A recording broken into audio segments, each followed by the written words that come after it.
মন্দারমণি এসে পৌঁছে গেলাম আমরা। আমাদের মুম্বাইয়ের দাদা সঞ্জয় দা, আর ওই আমার বেআই মশাই শঙ্কর রানা। এই হচ্ছে সমুদ্র।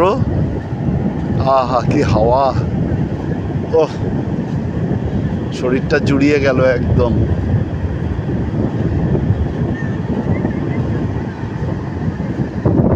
খুব ভিড় হবে শুনছি, কারণ আগামীকাল দোল পূর্ণিমা, তারপরে আছে শনিবার রোববার, পরপর ছুটিগুলো আছে, যার জন্য সব হোটেল কলকাতা থেকেই সব বুক হয়ে আছে। কলকাতা বা বিভিন্ন জায়গা থেকে বুক হয়ে আছে।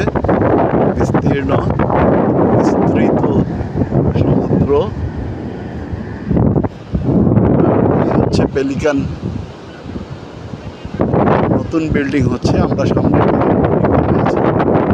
রাস্তার পাশেই একদম। আর এই বিল্ডিংটা নতুন হচ্ছে, এখনও কনস্ট্রাকশন চলছে। কনস্ট্রাকশন হয়ে গেছে, বিভিন্ন রকম অ্যালুমিনিয়াম স্লাইডিং নানা রকম কাজ হচ্ছে। এই আমার শঙ্করদা। অনেকেই সি বিচে এসছে, অনেকে আবার স্নানও করছে।